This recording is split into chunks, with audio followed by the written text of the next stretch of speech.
It's Manwara, and welcome to another session of Community Leadership Stories. I started these stories a few weeks ago, talking to community leaders from all over Waltham Forest, but also from other parts of London. And it's been really insightful listening to what they do as leaders in driving change within their communities, being a transformative impact within their own communities. And as we'll all, I'm sure, agree, leadership is not the same for everyone. And I have this wonderful person today who's a guest, Trevor. I'm going to let Trevor introduce himself, but he's going to join me in a minute. For anyone who hasn't watched any of my live streaming, I do this so that we can throw more spotlight on all the wonderful stuff that goes on within communities. And if you want to ask any questions, please feel free to comment on my LinkedIn profile, or you can catch me on my YouTube channel. If you're not subscribed, make sure you subscribe. So without further ado, I'm looking forward to another interesting and exciting conversation with Trevor. Hi, Trevor. Hi, Manuel. How are you? I'm great, thank you. Thanks Do for you know having me. what, Trevor? I just thought that you were going to say no. So I'm so grateful that you made the time to be here. No, I think, yeah, I mean, firstly, I'm humbled that you've invited me in to have the conversation. And yeah, hopefully I can say something useful. We'll see what happens. Yeah, no, please introduce yourself, Trevor. Anyone who's listening, all our audience, and the people who watch afterwards, because this is going to be accessible on my profile and also the YouTube channel afterwards. So it'd be great to know. Tell us a bit about yourself first. Yeah, sure. So from a community perspective, my name is Trevor Duberry. I'm head of engagement at Leighton Orient Trust. Alongside that, I'm a FA coach, educator. I'm co-chair of the Premier League Charitable Fund Race Equality Advisory Group. It's a bit of a mouthful. I'm on a supplementary list of magistrates for the North East London region, and one or two other bits and pieces. I'm an academy football coach and a few other bits and pieces. So that's probably in a nutshell. Probably gone for about 10 minutes, just giving loads of titles. But yeah, that's where I am right now. I live in Waltham Forest as well, so very passionate about the effort and energy that the trust puts into this borough and the surrounding boroughs as well. Yeah, no, fantastic. So you juggle a lot of plates, like we all do, Trevor. So just a bit about how I got to know about you was probably a number of years ago when I attended meetings.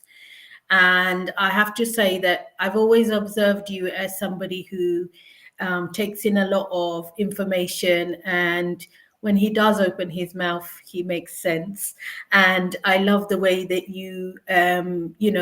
I think you set a really good example of somebody who tries to not come across like overbearing, whether in a chair's role or whatever role you play. So, I mean, that's just been my experience, and how I viewed you. And Leighton Orient, obviously, Trust and the Score is such a fantastic project organization to have in Waltham Forest. So tell us a bit about what you guys do, like what kind of activities and things. How do you engage with the community? Yeah, sure. I think I'd probably like to start from a real sort of headline perspective in terms of, and I always term it as we're fortunate that Leighton Orient as a club, Leighton Orient Trust, as the charitable entity, is part of a much larger football family, and I think that's what gives me my space in this area, because football, as we know, and sport generally, has this fantastic way of being able to engage people, sometimes for reasons that they don't know themselves. And so what that enables us to do as an organization is have many conversations on many different levels about things that are not associated to football in any way, shape or form. So as a trust, we operate across a number of sort of social agendas. Probably primarily one would be around education. Another one would be around social inclusion, youth engagement type programs. there's a real growing body of work around mentoring young people, and I think there's also this thing that I would add on that the age range for young people seems to have increased from when we started. So now we're very much talking around young people from those going to school to those up to about 25 are still categorized as young. Before that was around about the 18 mark. So that's quite a broad range of people to engage with. And there's also so education, social inclusion, youth engagement. There's also another growing body of work around health and well-being, and what can we do as a trust to support people's general health and well-being.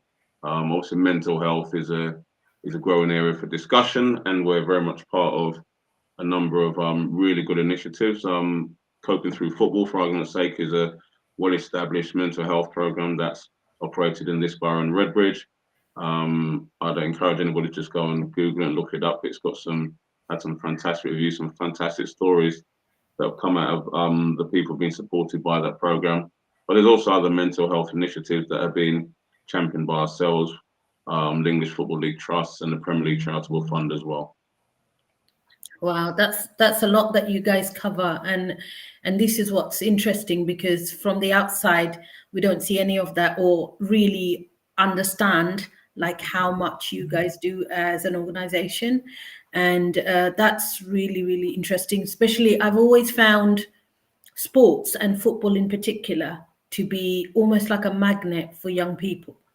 My early career in youth work, I've always hated football, but I've been a big fan of what football does.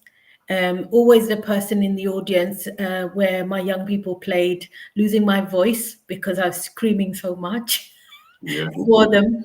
But it's very interesting how in every youth work role I've ever held in my 20s, most of the jobs involved sports, either football or cricket or basketball, where we've used sports as a magnet to bring like young people to us. And then eventually, obviously, I don't know how you feel about this, but I feel like everything is connected to health.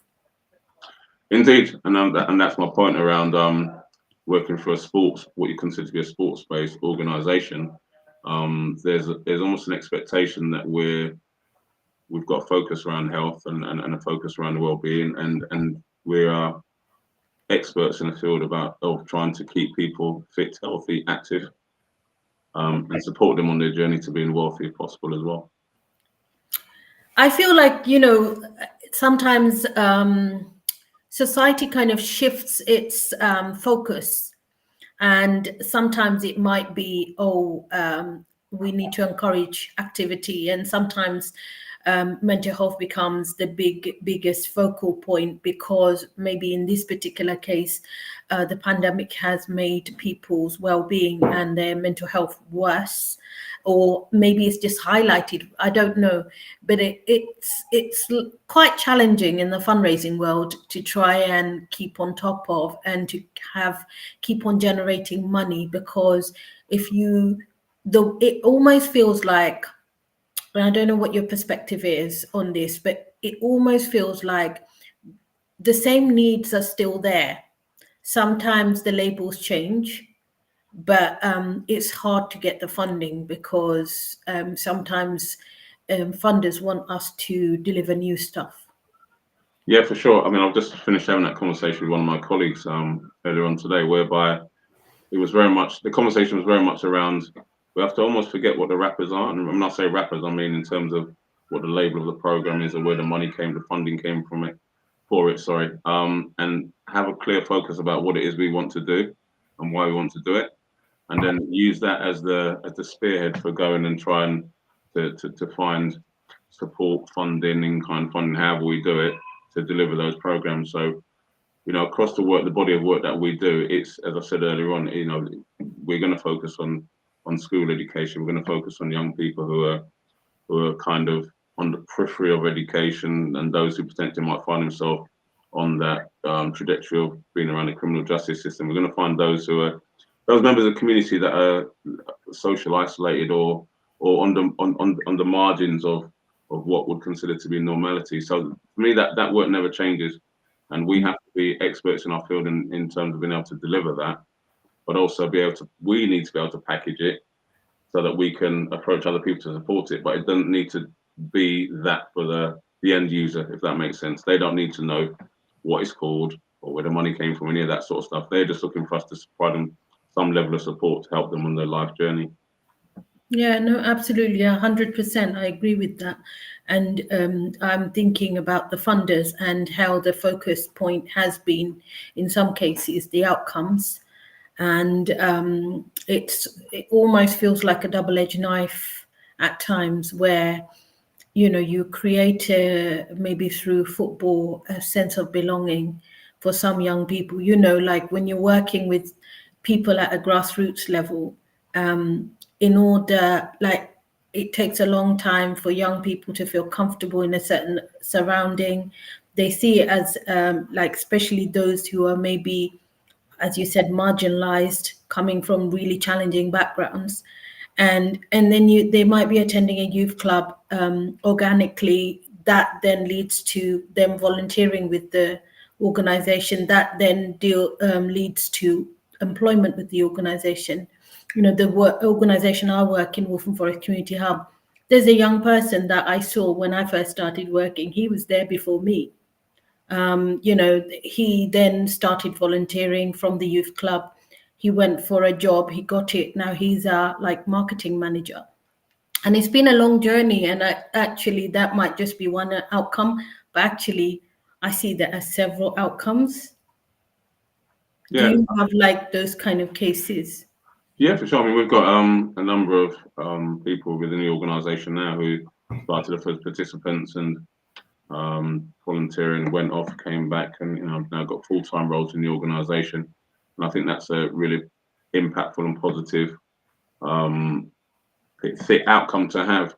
But I think there's also the other, and that's why the work that we do is for me so meaningful, because I think there's so much value in supporting people on their life journey, and what working in this sector allows us to almost to help that and to support that, and then quite often to see it. But there's also the many others that you don't see, and I've come across grown people who come up to me and say, "You don't remember me, do you?" And I say, reluctantly, I say no, because you can't always blag it. And then they explain who they are, and they said, "No, I really enjoyed you coaching me. I enjoyed, what you said to me, or whatever it may be." And I find real value in that, and especially from a football coaching perspective, which I said I still do. I never wanted to be that coach where somebody come up to me and said, "Oh, when I was 15 years old or 30, whatever it may be, you made me feel bad about myself, or you didn't support me and encourage me." And I don't want to be that guy. So I think in all of my interactions, all the things that I do across the various bits of work that I do, I always try to leave a positive impression. I'm sure I don't always get it right, but that's always my intention. Yeah, no, of course we don't always get it right. But the key is the values and what drives you. So there's another thing that you do, which I find really interesting as well, the magistrates thing. Tell us a bit about that.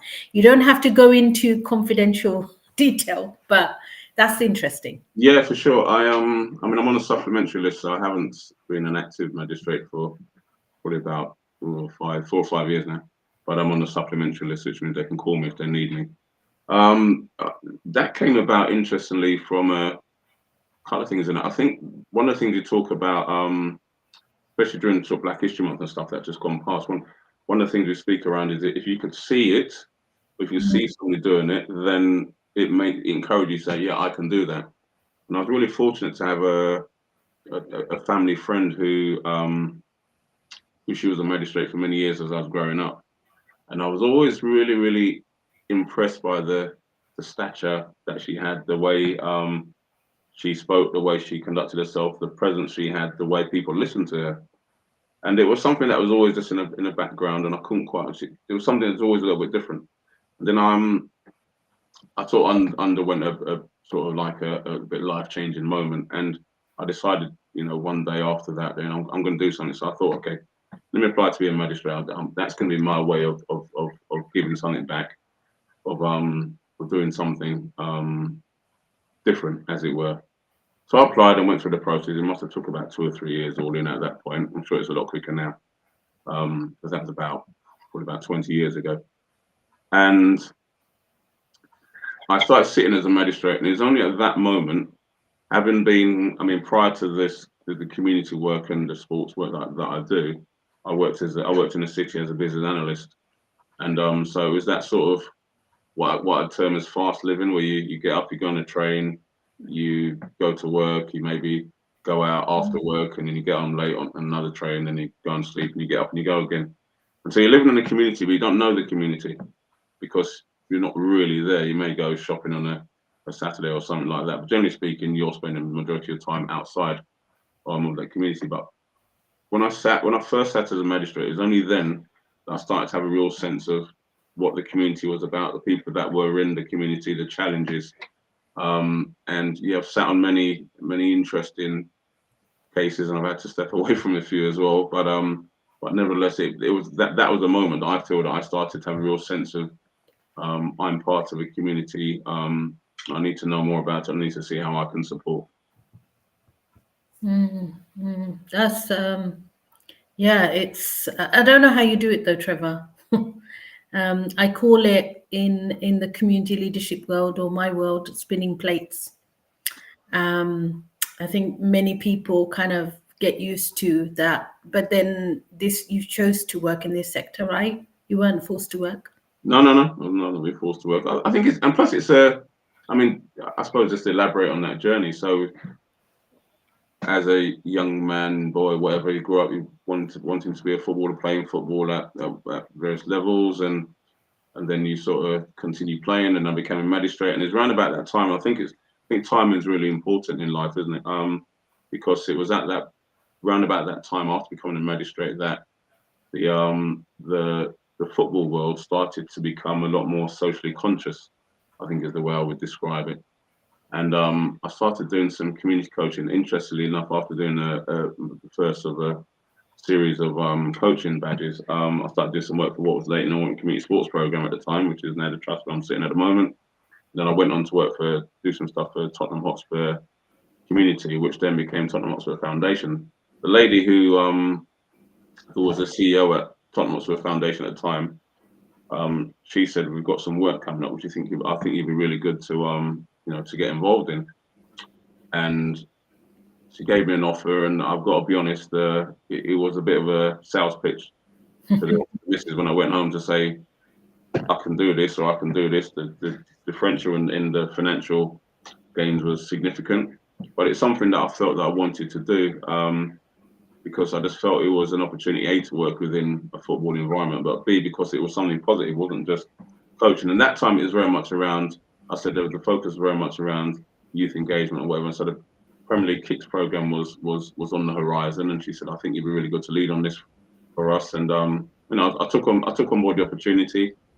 And within about a week, 2 weeks of starting the job, I found myself on the steps of 10 Downing Street.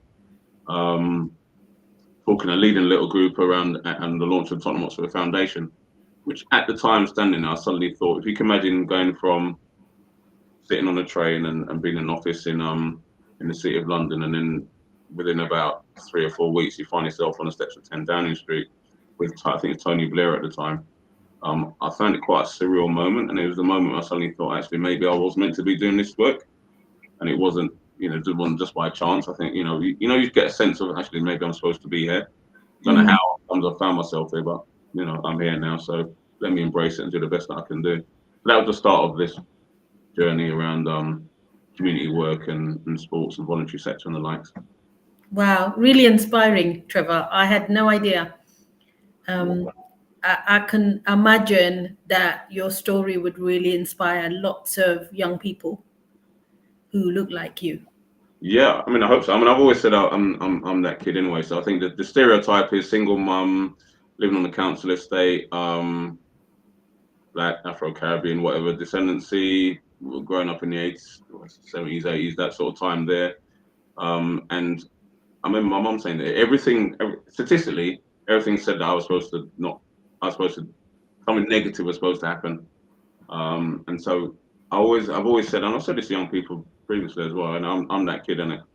So I'm that kid who grew up, you know, with those challenges, and you know, you can only be the best version of yourself. If you challenge yourself to be the best version of yourself, then more times than not, you hopefully have a successful outcome.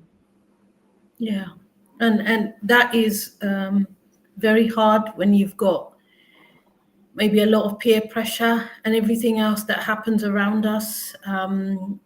You know, I was that kid in my area, the only one that went to university. You know, the first Yeah, girl that was Asian Muslim that was going to university, and the entire community was proud. But then that meant I didn't fit in anywhere. Like I always stood out like a sore thumb. yeah. So I really get you. And do you do motivational speaking then? You Um, should be. If you're not, only if I'm coerced into it. you should definitely do it, Trevor. It's really inspiring. And I think, you know, something that you might have noticed I've been going on about a lot, like via social media, is around lack of representation. And yes, you know, we can have huge, amazing allies out there that can support us in that journey. But what I'm finding is that sometimes we're reluctant to take that leadership seat. Um, do you feel reluctant sometimes? And if so, why? I've always been fascinated by when something negative happens, and generally when something negative happens, and then you get the TV broadcasters. They go into an area and say, "Oh, we spoke to community leaders," and I've always said, "Who are these community leaders? I don't know. Who are they? You know, who nominates them? What is them? You know, how do you become one of these?" And to be honest, I still don't really have the answer. I think there was a particular a similar challenging event that took place in Waltham Forest maybe a few months ago, and one of the local MPs tried to get together a group of people who she considered to be leading lights within the community, and I was fortunate enough to be invited into that. And maybe it was only at that point that I thought, okay, maybe the moment has come where you may have to step up and say, okay, right, you know, I can be one of these voices of. And I think it's not around getting another title or another tag. It's not about that. It's just about what conversation can you be involved in that's going to support your community, that's going to be for the greater good, more than yourself, those who are immediately around you. And the more I get asked to be part of those conversations, the more I value it, and the more I try and input my sense of what's going to help and what's going to support. I'm not sure if that answers your question, but No, it does. It does. I mean, it makes total sense, absolute sense. Because I don't want to be somewhere where all I'm going to do is talking shop. I feel like in our sector, like I do get the sense, though, as well, Trevor, that many of us are reluctant because we kind of feel uncomfortable to say, yeah, I am the person with the title. I mean, I'm not interested in title, but I found myself being responsible when nobody else has stepped up, right? Sometimes it feels like people are afraid of responsibility and don't want to be accountable, and at other times it feels like they're not comfortable with the title and being alone in that role and not having support around them. And sometimes I feel like as well in that equation is the fact that within our sector there's a real uncomfortability around power dynamics. So if you are a leader, you know, or someone who is the chairperson or whatever, like for example, there could be a sort of, I don't know, assumption that that person is holding a lot of power. But any role I've ever been in, where I've been in a senior role, either a chair or vice president or whatever, I've only ever held one vote, right? Democratically, yeah, you only hold one vote, and you only use your second vote, which is if there's a deadlock, right? yeah, Yeah, and I think it's I think it's what you consider leadership to be. So for me, um, when you're leading a group of people, you're not. It's less about my opinion, more about theirs. I think is the way I see it, and that's evolved over time. And I think part of that is around, as we said, at the outset when we were having a conversation around when you're managing people and the impact of what you have or what you say on their lives and how they see themselves and how they develop going forward. But when I'm leading groups or I'm chairing a meeting, whatever it is, it's very much less about what I think and very much more around just pulling together, what their opinions are. Of course, I will have mine and I'll throw my own opinion in, but as you said rightly, it's not worth any more than anyone else's. Or I tend not to think so anyway. Yeah, yeah. I find that where there has been the greater challenge, I'm speculating. There is no hard and fast yes or no, black and white, because every single human being has a different perspective. And there's so many I haven't heard yet, and I want to know. And by all means, we're not perfect. We don't have all the answers. But sometimes it feels like when there has been an absence of leadership for a very, very long time, and you suddenly try and create something, it's almost like people have this huge expectation from an individual who is going to be holding that front facing position. Yeah, because you've got all the answers, haven't you? Well, not everyone's got the answers, That's the point.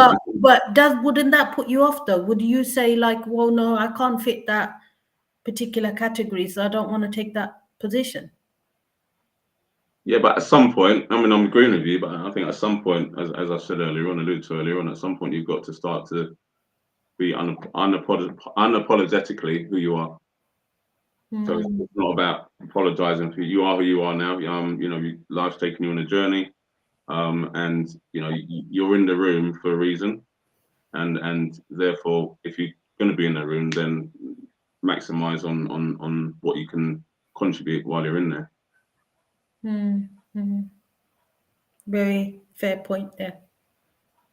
Can't argue. Brilliant.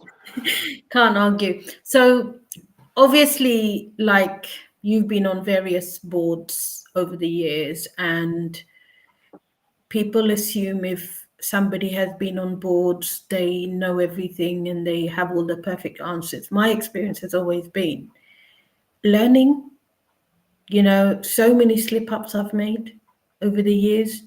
So many times I didn't know what I was doing. But what really has helped me in some of those roles has been the people that have been there as my guiding stars, if you like, the mentors and the coaches. And I find that in our sector, there is no investment for that, especially the higher the role you're in.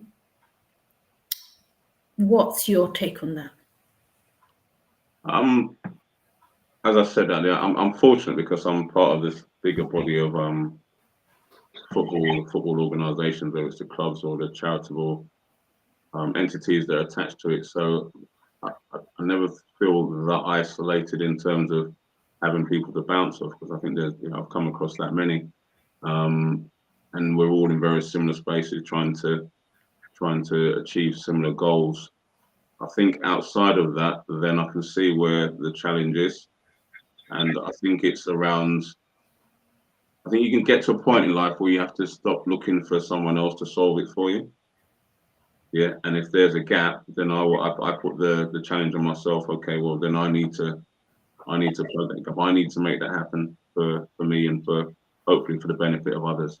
That's my attitude to that. I don't necessarily feel that I'm that isolated because there are other people around, but I think sometimes you got to be on the front foot a little bit and just make things happen rather than sit back and wait for things to happen or wait to be invited into things. Which is something else that I think we do quite a lot when you find yourself in that in that leadership space and that where you're looking after, because it's quite easy for the time just to keep day after, and it just keeps moving on. There's always another challenge tomorrow. There was one next week and the week after. And at what point do you sit back and become a little bit more reflective and say, right, what do I need? What's going to help me grow? by me growing, I can help those around me grow as well. Yeah, no, you make an excellent point around waiting. And I remember when I came across this Simon Sinek. I don't know whether it was something I watched online or whether something I read, but he said most leaders don't know the game they're playing.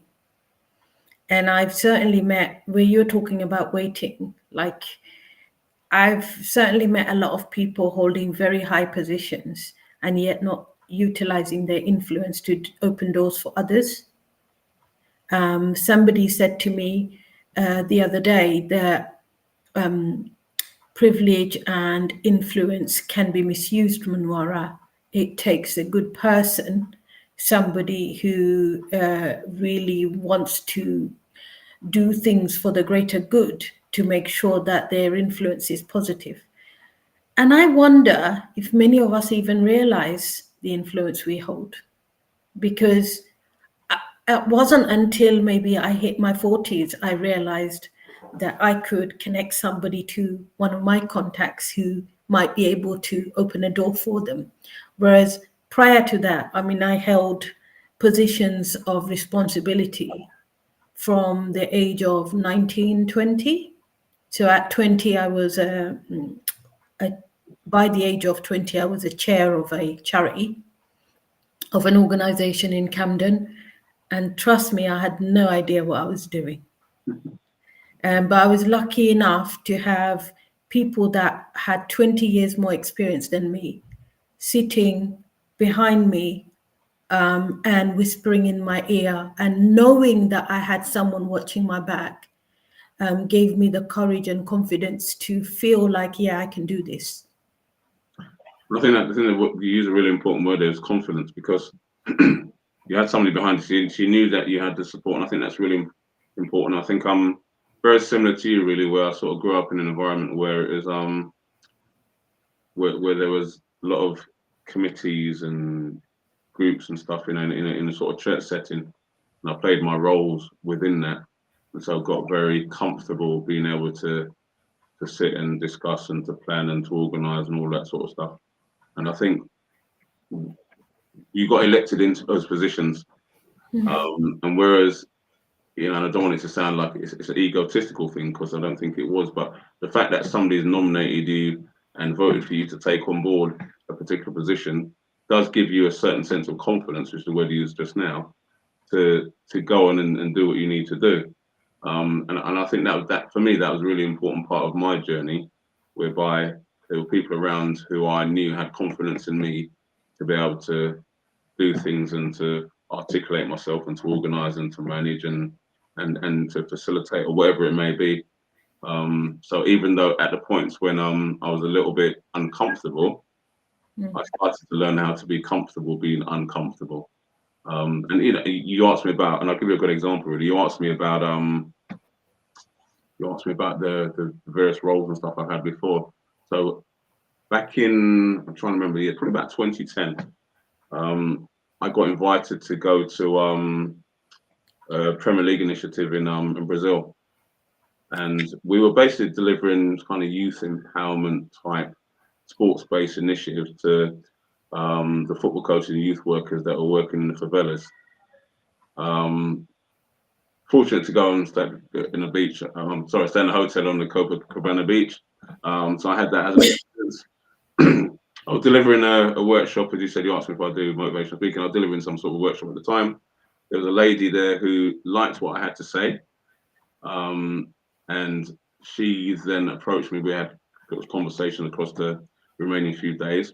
I then got invited onto a board at UK Sport, and at the time it's called International Development Through Sport. It was just prior to the 2012 Olympics, and I got invited onto that board. And I'm going to be honest, a bit like what you said about you being chair of that charity when you were 19. I was invited on the board. There was some real, I'm trying to think of some names. There was David Davies. There was sorry, some of the names have just escaped me, but there was some real kind of what I considered to be senior figures in the country at the time who were sitting on that board. And I went into that board there's a degree of being the only black person in the room as well, so I kind of was conscious of that. Probably younger, and I didn't feel that I necessarily knew what my role was, but I'd obviously said something or done something to impress her enough to invite me onto that board. And I was on there, and I tried to absorb as much as I could, and tried to learn and pick up. And I learned. I was on that board for about 18 months all in. As I said, it was just prior to Olympics. Another board called International Inspiration, I think it was at the time, which most people would have probably heard more than the International Development through Sport, which was I was on. And they merged the two charities, and I lost my chair. Oh, sorry, I lost my chair on that board, or my seat on that board, to Sir, I think it's a Sir now, only but Seb Coe. Just to give you a sense of the level of that board and the people who were on it. And for me, that was probably the most uncomfortable set. I think probably attended about 6 board meetings, something like that.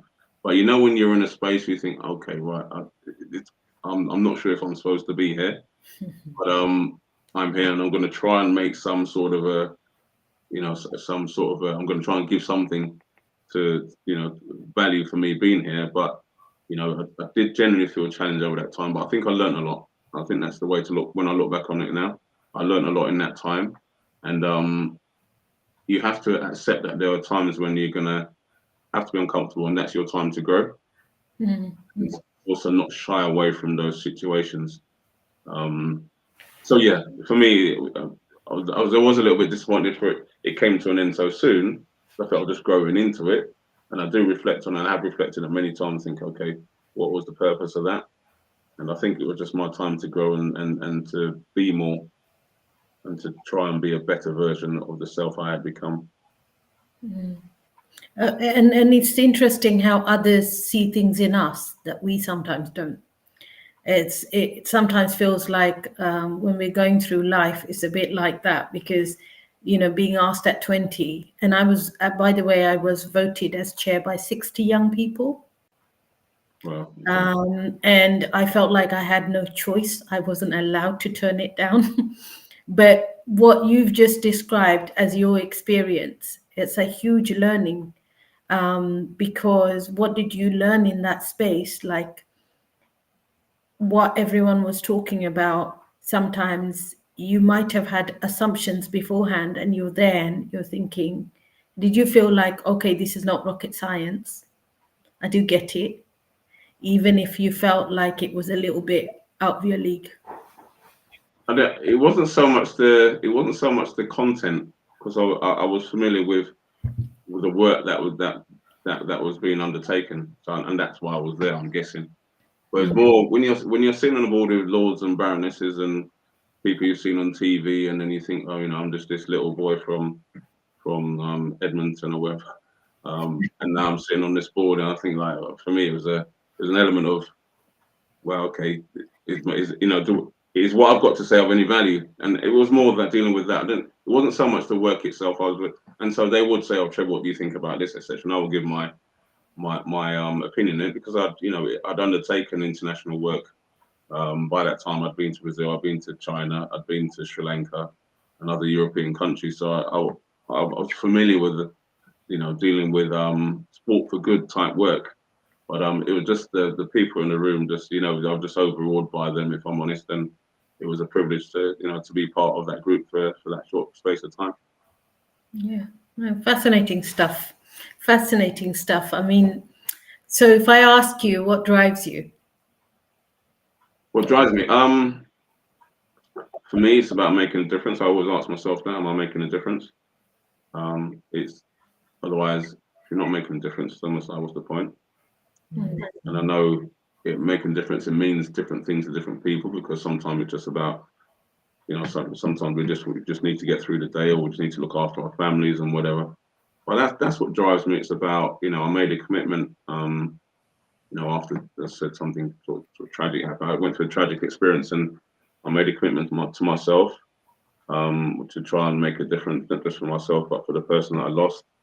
My mum was a very driven individual who put all their energies and efforts into me, and and it was just probably the 2 days before she died, and she was very,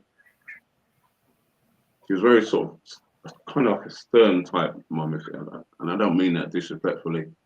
But the point I made is about 2 or 3 days before she died, and she said, "Oh, and I'm really proud of you." And that sort of resonated with me, and it's that's what drives me still now. Mm. She's, my mum said she was proud of me, and it took a long time for her to actually say it, but she said it. So for me, it's very much around trying to make a difference, trying to help, trying to use the voice that I've got. And I didn't just this version of Trevor didn't just become. It wasn't just me. We're part of. It takes a village to raise a child. I think that's the phrase that people use quite a lot. So I recognise that. I mentioned around the family friend or member almost who was a role model for me to go and do the magistrate stuff. I can or the effort and energy my mum put into me, sending me to a different school to make sure I didn't get into trouble, to make sure I didn't that sort of stuff.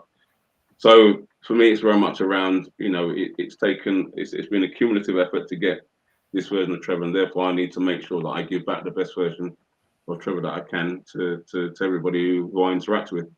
And for me, that's really, really important. Yeah, no, absolutely, 100%. And impact is about how you make those people feel based on what you do, what you give in your work, and maybe some of the personal responsibilities that you take on. They say that we want to be remembered for how we make people feel. Always remember that from Maya Angelou. Yeah.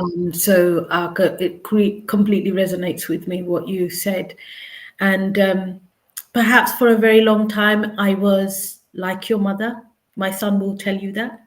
I have a 24-year-old, and I understand exactly where you're coming from in terms of. I think it's a cultural thing. We're conditioned when you are the oldest daughter or the eldest child within a family, that we can sometimes be conditioned to hold things together. And it's almost like stoicism is not something I learnt about or read, but I know there's been a lot of talk about it because of the Queen, how she made it look like she had everything under control while her world might have been falling apart, and her emotions were never reflective through her and I had a similar approach in the sense that I remember when my son had a blood, he was suddenly rushed off, and they found he'd been bleeding internally and he had to have a blood transfusion. He was 14, and the whole time while everyone else was crying and screaming, I was like, get that phone, call the ambulance. And, I was telling my sister, just shut up and stop crying, just do what needs to be done. And the whole time I watched my husband looking at me, I watched my son looking at me, I saw my sister looking at me. And that kind of pressured me in a lot of ways to make sure that I had my own emotions in check, because I knew that if I were to crumble, they'd be worried because they see me as someone strong. I need to. And so I kind of really get that, but it feels like in some ways I've been conditioned that way because of my upbringing, being someone in the family who always held things together and always being pushed from the age of, that role I had at 20 with the youth organization I talked about, being the chair. Prior to that, my area was one where there was a lot of drugs, there was a lot of problems around, it was a racially, an area which had a lot of racial tension. Bengalis born Bangladeshi, and born in Bangladesh, came here when I was about 6 years old. So there was a lot going on in my community, like a lot of injustice. And I found that people were knocking on my door and I was getting involved somehow. So that conditioning, and it wasn't until my son went to Japan in 2020, we had a very long conversation, and I figured out a lot of things about me that I was doing wrong as a mother. And that's when I realized, okay, as a manager, as a leader, I'm very good at giving feedback. to my team and to others that I empower as a coach, as a mentor. I might be great at that. Why am I not doing that? Like with my, you know, and it's really interesting because my greatest role model was a man, my Okay. dad. And my dad was very much like that. So I didn't even realize where history started repeating itself until it came to a point where, in a way, it was the most uncomfortable time in my parenting where I accidentally learned that. And I went through, I think, a process of a personal journey of growth where I started learning about myself. And I thought, oh, okay, so now they call that the tiger mom approach, right? Mhm. Where you and my son turned around, he said, Mom, I'm glad you were like that, because if you hadn't, I would never have had those higher aims and ambitions. You know, this is someone who's a master in physics, Okay. and he plans to go to Japan to do a PhD. So he's given me really good feedback, but that didn't stop me to start rethinking. And this is where I feel like that cultural understanding needs to be more publicly acknowledged, and for groups, and this is me bringing up the topic of, or maybe addressing the elephant in the room. You might be surrounded by a committee or a group of people, and 95% are white people on that board, and they're wondering why a black or an Asian person isn't joining. I had that conversation earlier today with someone, and I find that there's more that divides us than what connects us, and that's why it's so hard to create a diverse environment, because of the lack of understanding around the cultural side of things.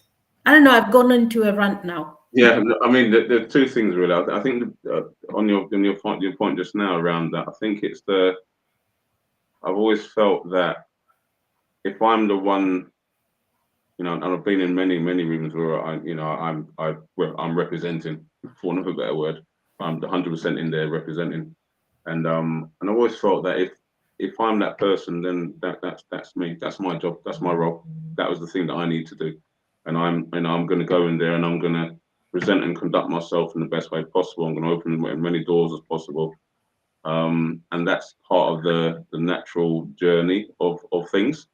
So I tend to not see that as a negative as much as maybe I might have previously. The fact I'm there, the fact I've either got invited or whatever it is, I'm there. I'm hopefully opening the door. It's benefiting me. It's benefiting those in the room, and hopefully it'll benefit many more to come. But I just wanted to go back to the other point around the mother bit really, where you spoke around maybe a bit of cultural thing around maybe not being as I don't know, empathetic or whatever word around how you interact with the kids. And it's only because, in my opinion, and I've reflected on this many times, it's only because you 100% want the best for your kids or for your son in this instance. And I know that was 100% the case in terms of my mum, and I fully understood that the whole time. But and that's what makes that moment, as I said, 2 or 3 days before she died, so important to me, because Mm, I've waited such a long time to hear that. mm, And it's kind of used as a bit of I use it as I said earlier on, as a motivation to keep me going now. So maybe mm, if I'd heard it a million times before, it wouldn't have been as impactful. So I mm, think it's not always a case of just um, sometimes especially when you're dealing with youngsters and children, whatever, we want to be loving, you want to nurture them and do it, but sometimes there is a place for just being a little bit more demanding. And I mm, think that's all it was. That's all it was. I had a very demanding mother who expected me to be the best version of me, and hence why I've become what I've become. And as I said, statistically, it could have been a lot different. So mm. I'm appreciative of that, and it's and to be fair, she even I'm sure she even apologized at certain points for whatever, and I said there's nothing to apologize because that's how I've become who I've become. So it might have been a gamble, but generally speaking, it seems to have paid off, so it's not a problem. Yeah, and I'm glad I'm glad that you are who you are, Trevor. It's been a really interesting conversation. We did say 40 minutes. We've just hit 50 minutes. So I just want to wind up. So it's been really interesting. And I want to say thank you for being honest. I've found the conversation really profound. I don't know about you. Yeah, I have. It's got me reflecting again. And it's as I said, I mean, in terms of back to the work that we do and why we do it. It's we're all we're all humans. We're all on this earth to have the best life that we can. I've long since been very conscious around my mortality, and none of us are going to be here forever. There's phrases like "we're not here for a long time; we're here for a good time." That there's the other things around helping our neighbours and all sorts of stuff like that, treating others as we'd like them to treat us, and all those sort of things. So that those are the reasons why I think I am doing what I do. It's as I said at the beginning, it's a strange sort of culmination of my upbringing and my interest in sport and my outlook on things and my experiences. But nevertheless, I'm really fortunate and humbled to do what I do on a day-to-day basis. You're 100% right. It is sometimes like spinning plates, but as I said, I always see it as a really positive thing that I'm invited to do these certain things or to have these roles or to participate in various things. And if I'm asked, then the least I can do is do the best that I can do, which and hopefully others will get the benefit of. Yeah, no, absolutely. And I just want to say officially that you being part of the voluntary sector leadership group certainly gives me comfort because, knowing that you're doing something that is going to, in the long term, make a difference for our community, it makes a huge difference. But also having people around the table who are sort of from a similar journey, understand and are there for the same reasons, I think makes a huge difference. And this is probably why I'm still part of the leadership group after like a year, almost 18 months now. And yeah, I just want to say thank you and keep. No problem. I mean, just sorry to cut you off. I think I'm really fascinated by this health and well-being space. I must admit that we've got a focus on, because as you said earlier on, it just covers everybody, isn't it? Basically, and it's such a broad and all-encompassing piece that I think there's so much good work that we can undertake individually and collectively in terms of supporting people's life's journey. And I can't think of anything better than that, to be honest. So thanks for allowing me to be part of it, and hopefully I can continue to make some sort of meaningful contribution. Well, Trevor, I expect you to be around because I'm excited and I feel like we're on a journey, and whatever we do collectively can only be good for the community. Yes, indeed. I agree. So thank you. I'm going to finish up here. Thank you for anyone joining us. And you can catch this on my YouTube channel as well as my LinkedIn profile. And please feel free to comment, reach out to Trevor. Trevor, how can people reach out to you? On LinkedIn, I'm on LinkedIn, so it's Trevor Duberry. Okay. And on the end of that one, but yeah. Okay, you can catch Trevor on LinkedIn as well. And whatever you're doing, and if you're leading within the community, keep doing what you're doing. We're all doing amazing stuff. Take care. Have a great Friday. Sorry, can I say one more thing? Sorry. Yes, go on, Trevor. Sorry, apologies. So Stella's made some comments on the side, as Rebecca's made one as well. So I was going to say that I will respond shortly. But thanks for your comment, Stella. Oh, wonderful. Thank you, Stella and Rebecca, for joining us. Thank you. Thank you. Bye-bye. Bye-bye. Have a great weekend. Thank you, Trevor. Bye-bye.